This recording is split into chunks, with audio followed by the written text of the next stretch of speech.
So I've been reading a lot of articles lately about replacing your native iOS apps. These are apps like Calendar and Clock and the native music player, all that stuff that Apple puts on your device. So if you're a power iOS user like me, or probably like you if you're watching this video, you kind of want some more functionality and, well, a lot of things from your iOS apps. And the problem is Apple doesn't really update their apps very often. You can't really send them a letter or, well, an email and say, hey, can you add this? And they will. They're not going to do that because they're a big company, and as far as software, they're going to move a lot more slowly. So probably the best solution is to go ahead and replace these apps with third-party apps made by independent developers. So in today's video, I'm going to be going down my list of top replacement apps. Let's go ahead and start out with the Camera. Alright, so the Camera app is pretty good, pretty basic. It's got that nice little lock screen flip up thing if you want to take a really quick picture. But if you want some more functionality, Camera Plus is a really good replacement. The cool thing about Camera Plus is that it adds more shooting modes such as a stabilizer, a timer, burst mode, but you can also edit the photo and then share the photo once you're done.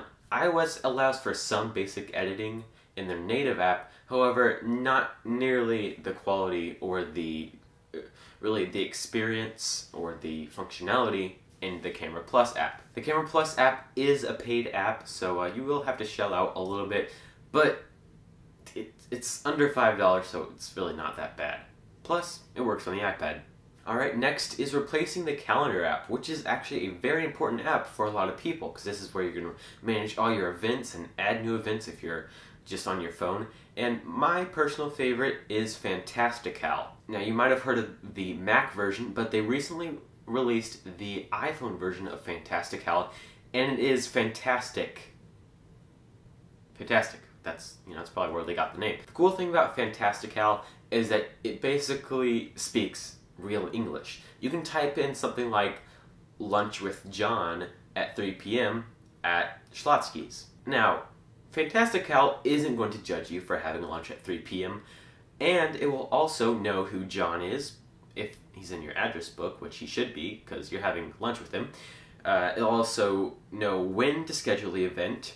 It'll also know where the event is if you put in like an exact address, or if you have Schlotsky's in your address book, I think. And Fantastical also works as a pretty good way to just view your events and add alerts and all that good stuff. So Fantastical is a really awesome, fantastic app. Alright, so the Notes app on iOS is really basic. Now, for me, I really like Evernote. Evernote, the great thing about it is that it's available on so many devices, including the web.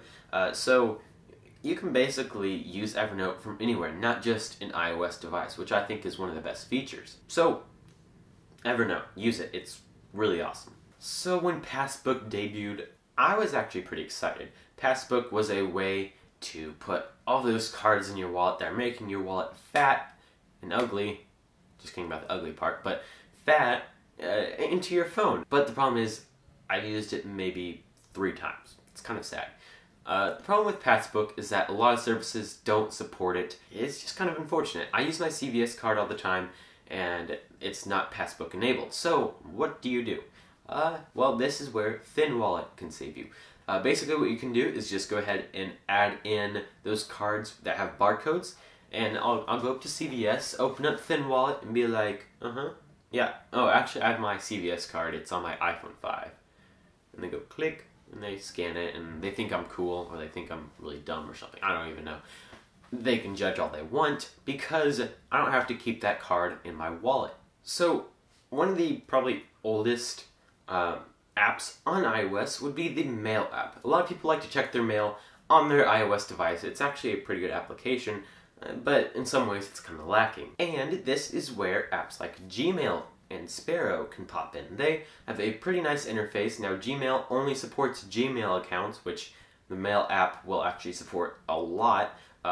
Sparrow also supports quite a bit now. The problem with Sparrow is that they have basically discontinued development because it got bought by Google and I think basically just shut down, but the app is still available, so you can check that out. Both of them are paid. Alright, so if you're using Safari, that's actually a pretty good iOS native app. However, if you want an alternative, Google Chrome is the way to go. There are a few others, like I've heard of Dolphin and like Atomic. I haven't really tried those out yet though. But Google Chrome is a really nice one. A lot of apps are actually supporting it where you can open something in Chrome, even though it's not the default browser on your iOS device, which is because of limitations by Apple.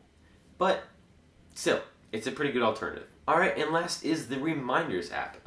Reminders are great for, well, reminding you of things, but there's actually a lot of to-do list apps. Now, the one that probably is closest to the Reminders app, and that I actually like, would probably be Wunderlist 2. But Wunderlist 2.0 is a really nice app, and I would definitely recommend at least trying it out a few times. Alright guys, well that was a very long list, so I'm sorry if you were bored. Of course, if you were bored, you're probably not watching right now. But that is it for this video. If you liked it, please go ahead and leave me a thumbs up. I would really appreciate that. Of course, you can always follow me on Twitter, Facebook, Google+, other places.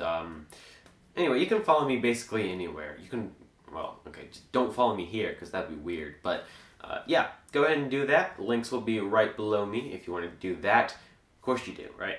Yeah, okay. But that is it for this video. I've got a lot of videos in my video queue list. I'm trying to get out a lot, but with school it's kind of difficult. I'm sorry. I'm just doing my best, okay? So, don't worry. I'm trying to get you good stuff. It might take a while, but I will. Alright guys, well thank you so much for watching. I'll see you in the next video.